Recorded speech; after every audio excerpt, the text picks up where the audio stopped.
Reef to Rift Aquarium store. Tonight I was asked to come in and talk to you guys about reef aquariums and the water chemistry involved. I decided to expand on that a little bit because there's a lot more in common in freshwater than you may think. Basically, just so you guys know, I'm not a public speaker, I'm not a chemist. I'm a fish guy, I work in a retail fish store. So what I'm going to do is I'll go through some of these descriptions, give you some of my ad-lib stuff that I've developed over the years for the customers that walk in the store, and then we're going to open it up for questions, because I'm much better at a dialogue than a monologue. First of all, pH and alkalinity, which is also known as carbonate hardness. All fish and corals and invertebrates are sensitive to pH value changes. We all know this in our experience with fish. Sudden value changes, such as a pH crash, are very dangerous to an aquatic life. Alkalinity is defined by the hydrogen carbonate ion concentration in the water. In other words, examples would be calcium, potassium. Presence of alkalinity provides a buffering capacity to the water that allows for a stable pH. That is true whether it's saltwater or freshwater. The fish themselves can adapt in small amounts to slight drops in pH. To give you an example, when we get saltwater fish in, sometimes their pH is in the bag is in the 6s. It's not in the 8s, it's in the 6s. We get wild-caught fish in from South America, their water comes in, they're in the 4s. So they will deal with it if it's slow enough. What happens is when people take those fish, usually it's the rebound of the pH coming up too quick that damages them. But they can take it very, very, very low. Corals, on the other hand, absolutely not. Once your pH starts to drop and your alkalinity consequently drops as well, the corals start to shut down. You'll find as we move through this that pH and alkalinity, as well as general hardness, are all tied together. You can't talk about one without the other. General hardness is a measure of the total mineral content in your water. It's primarily made up of calcium and magnesium and a few other elements. This general hardness allows for osmotic pressure regulation in the fish and ion stability in the water itself. And there's a chart here, gives you kind of a rough idea of where you want to be in your degrees of hardness based on what kind of value you're trying to obtain. Calcium is the main ingredient for corals. They utilize it for growth, also along with calcareous algae, and I'm losing my mic. There we go. Also along with calcareous algae and different types of macroalgae, they're also going to require calcium to a certain degree. Calcium is found at in some levels in all water, even in freshwater. You're going to find down in the Amazon that you could literally have, after the rainy season in a runoff, you could have 100 parts per million of calcium. Doesn't really affect the overall condition of the water because it's so vast, but those trace elements are there. In a reef aquarium, the proper range of calcium should be around 350 to 500, okay, and that's parts per million. If you want to be German and get technical, it's microsiemens. It's the same thing. A microsiemen and a part per million are exactly the same thing when they're talking about that. Magnesium is primarily present in seawater at high concentrations. Magnesium is found in almost all water in some degree. Presence of magnesium creates ion stability in reef aquaria, which turns or allows corals to create calcium carbonate for skeletal growth. Additional benefits from correct magnesium levels are extremely clear water and uninhibiting unwanted algae growth. Proper range of magnesium in a reef aquarium is 1250 to 1500 parts per million. Those same magnesium salts are available, or actually are existing in the rift lakes in Africa. So you're going to have a very, very high magnesium level. That's primarily what makes up their hardness in their water. It's magnesium salts as opposed to sodium salts. Nitrate, which is, I like to call it nitrogen. Nitrate is actually an explosive, so I prefer to call it nitrogen. Nitrate is the end result of the biological process and is essential in varying degrees to both corals and freshwater aquatic plants. Imbalances between nitrate and phosphate lead to unwanted algae blooms. essentially, in a reef tank, you're trying to run a nutrient poor system. You want your phosphate level extremely low, you want your nitrate level extremely low, because inside your coral, all the different colors you see are actually an algae that lives inside that animal. So it needs what an algae outside of that animal needs, phosphate and nitrate. The trick is to bring it down to a point where it's just enough for the corals to outcompete the algae, all right, so that only the corals flourish and not those algae. Next one on the list would be phosphate.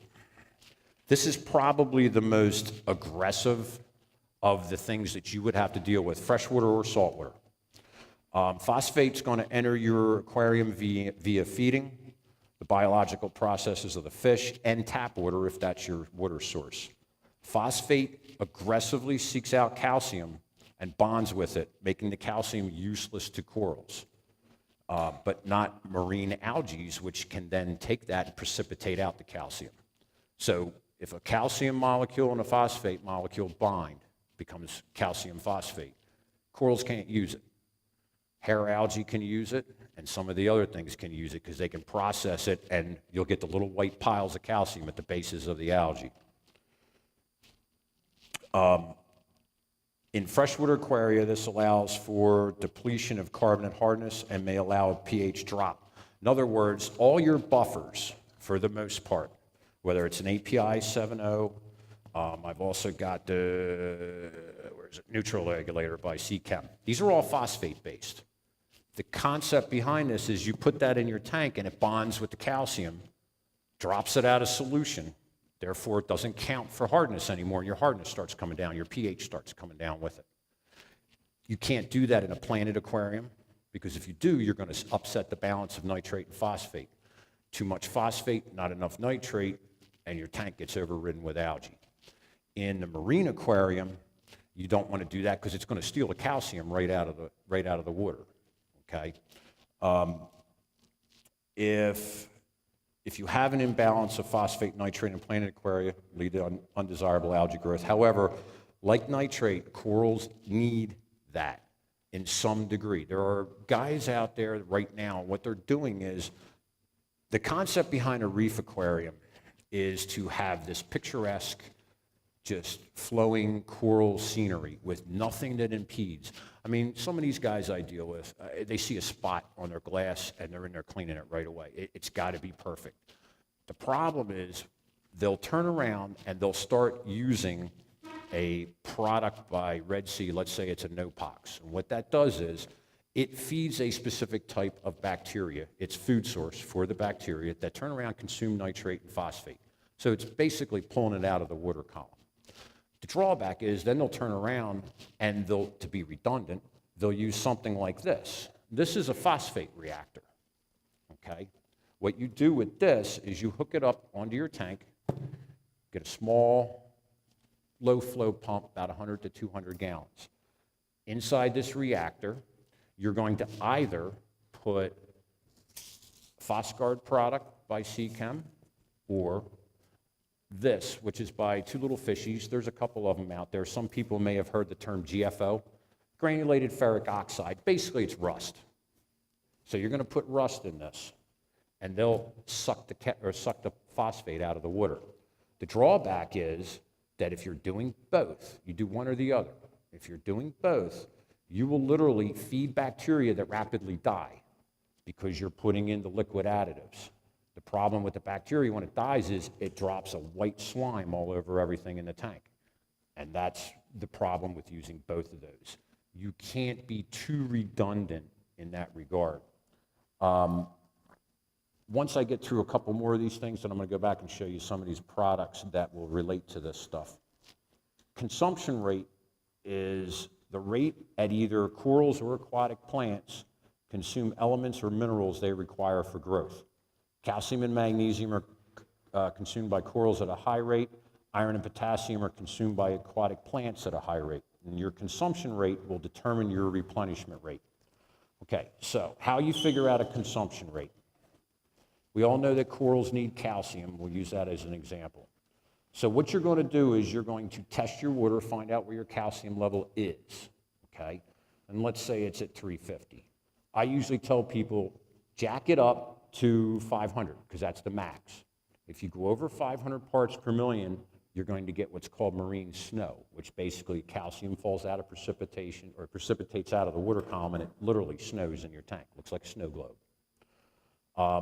So what you basically do is you test until you, and add until you get the calcium to 500. Then you stop.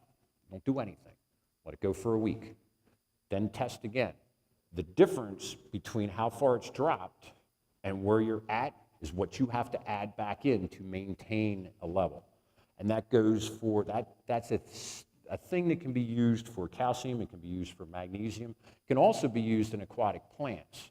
If you want to test for potassium, some companies out there have potassium test kits. There's iron out there, test kits. They all consume. So if you make sure that your levels don't drop too far in either of those things, your aquatic plants will do really well and your corals will do really well. The next thing on here is the nutrient competition. Both corals and aquatic plants compete for algae, or with algae, for the same nutrients. A reef aquarium does best as a low nutrient environment, whereas a planted aquarium does best as a high nutrient environment. Phosphate and nitrogen are the food sources that are competed for. So the things we try to get rid of are exactly what the plants and or corals need. They need them in some degree, and they're constantly competing for them with algae. So essentially, I usually explain it like this. If you've ever gone to a new house development, very little trees. Maybe there's one tree in the whole development, okay? It's all grass. Guy's out there. He's got to cut that lawn twice a week just to keep it from getting too high. In the same respect, if you go down to like areas like Manayunk, where there's a ton of trees, and all the oak trees are breaking up the sidewalk and all this, there's no grass.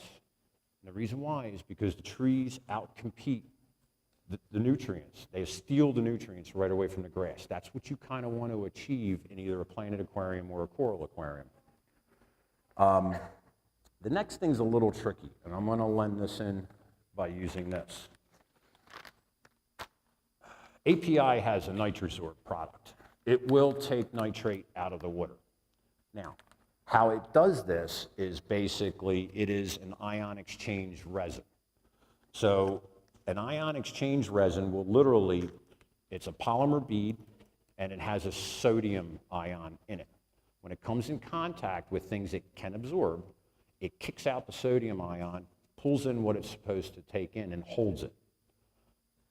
This is a product that you can recharge, and you recharge it by using salt. So you can literally put this in your tank, drop your nitrates by 20 parts per million, okay? Pull it out, soak it in a saline solution. It'll discharge anything it picked up, and it's mainly calcium and magnesium and a few other things that would affect it.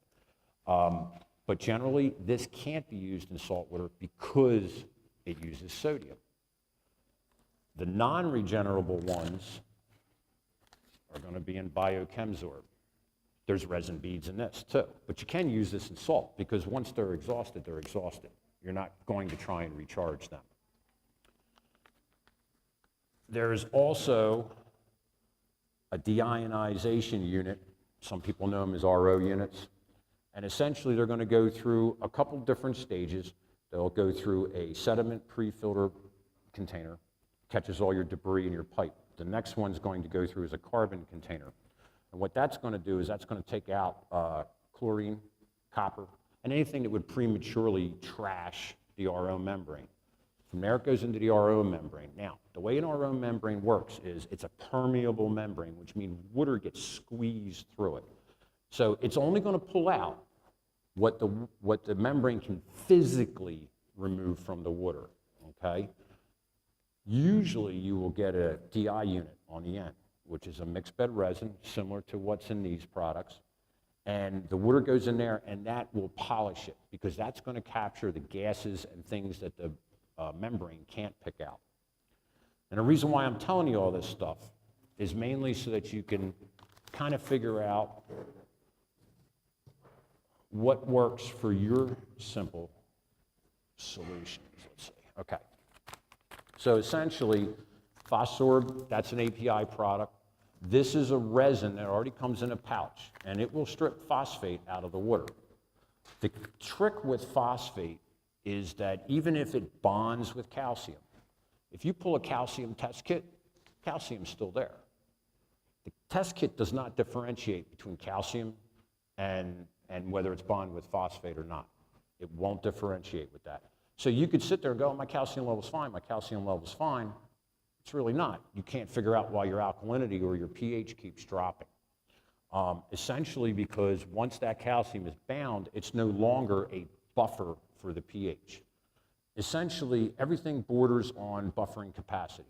If you want a specific pH, it's more important to find out where your alkalinity is, because the alkalinity is going to dictate where your pH can be. Essentially, if you think about it this way, if you look at a ladder, and calcium is one side of the ladder, alkalinity is the other, magnesium is the other, and then alkalinity is the top step that the painter stands on to paint. Let's say he's the pH. Now, if your calcium level drops, one side of the ladder drops, it means the pH is going to fall. Same thing with magnesium. And in that area is where you have to maintain certain levels.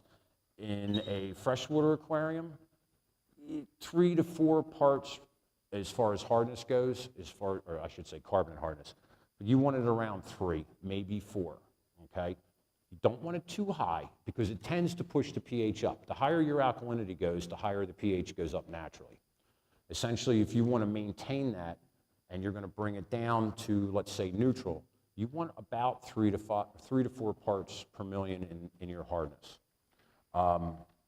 Beyond that, there are products out there. Let's go with this one.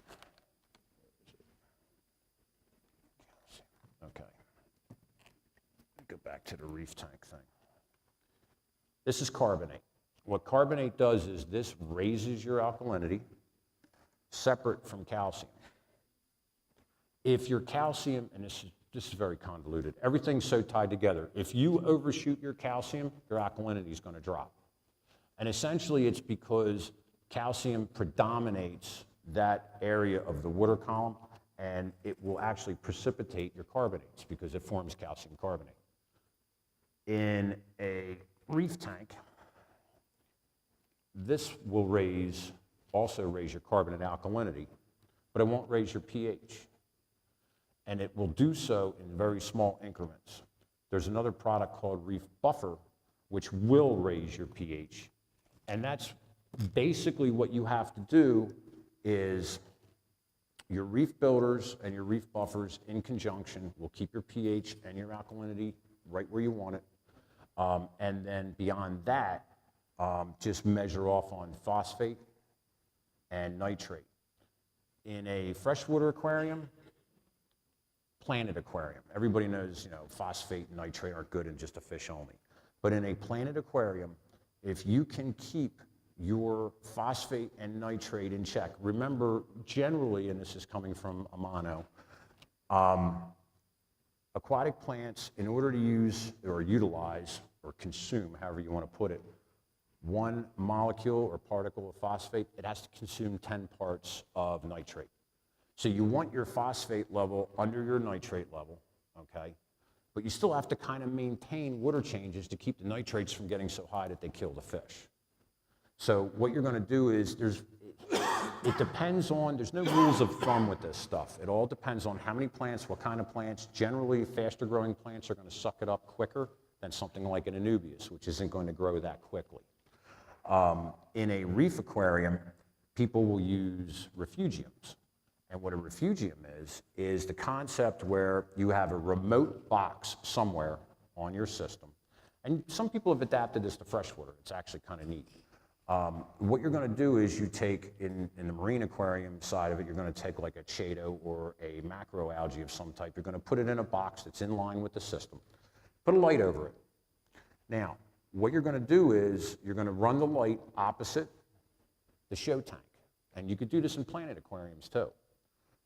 You run the light opposite the show tank. That way, during the day, when the main lights are on, corals or plants, whatever's in your tank, is absorbing energy. They're pulling in the nitrate, they're pulling in the phosphate, they're sucking in CO2, and they're holding it. When the lights go out, photosynthesis happens. It's the same photosynthesis in a coral as it is a plant. It's the same thing. So at night, in a reef tank, the CO2 level goes up. And when the CO2 level goes up, the pH starts to drop, okay? So what they do is, with a refugium, you're going to turn around, you put that light on the plants opposite the corals in the tank, so that there's 24/7 consumption of phosphate and nitrate and hardly any release of carbon dioxide. When the coral lights go out and they start releasing CO2, it's immediately absorbed by the chaeto or the macroalgae that's in your refugium, and then vice versa. You can do the same thing in a planted aquarium. One of the last things I want to show you before, okay. These are relatively new products. Quite honestly, I haven't tried them yet, okay? They are alkaline regulators and acid regulators. They are going to correct pHs without the use of certain products like phosphate, okay? So generally, you can use something like this without jacking your phosphate up too high in your tank.